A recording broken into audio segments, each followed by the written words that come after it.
Assalamualaikum warahmatullahi wabarakatuh. Sampurasun, salam literasi. Perkenalkan, nama saya Andini Aulia Rahma dari SDN Cikoneng 2 kelas 5 Kecamatan Ciparai, Kabupaten Bandung.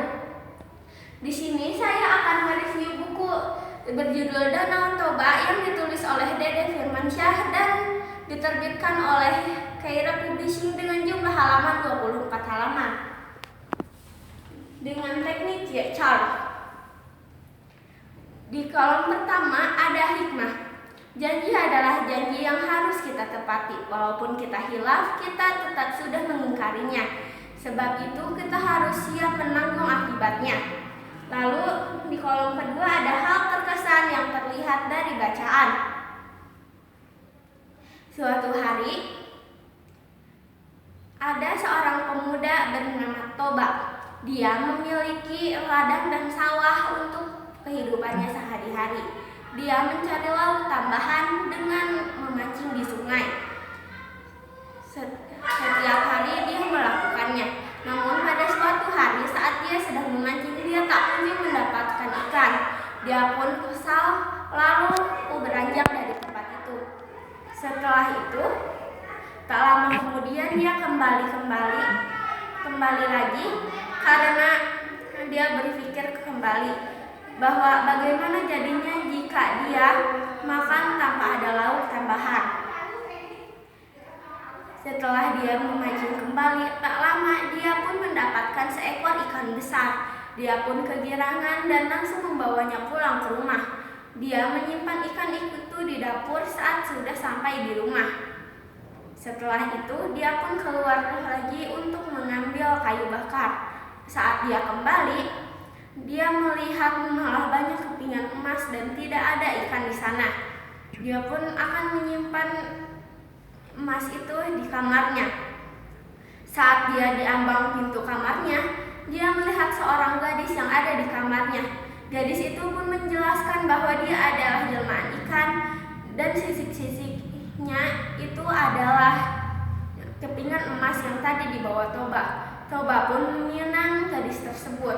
Gadis tersebut memberikan satu syarat, yaitu harus merahasiakan asal-usulnya. Toba pun menyetujuinya. Setelah itu mereka pun menikah dan dikaruniai seorang anak bernama Samosir. Samosir sangat dimanja dan menjadi tumbuh sebagai anak yang pemalas.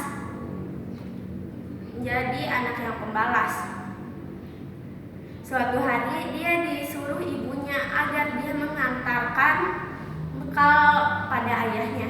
Di tengah perjalanan, Samosir malah memakannya. Toba yang mengetahui itu pun marah dan menghardik Samosir dengan kata anak ikan.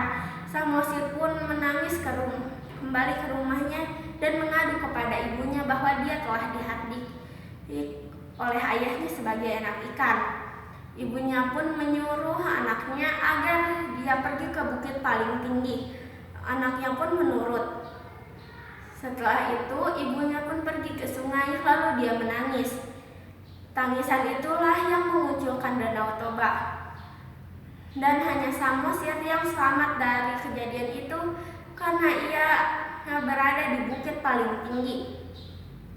Dari sanalah danau itu disebut Danau Toba. Dan bukit yang tadi membentuk sebuah pulau yang dinamai Pulau Samosir. Lalu di kolom kedua ada hal terkesan yang terdengar dalam bacaan, yaitu saat Toba meminang istrinya dan mengajukan syarat. Ya istriku, aku Toba bersumpah akan merahasiakan asal-usulmu. Sebab saat itulah Toba bersumpah.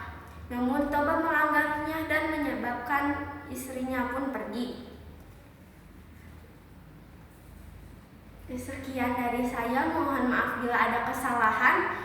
Assalamualaikum warahmatullahi wabarakatuh.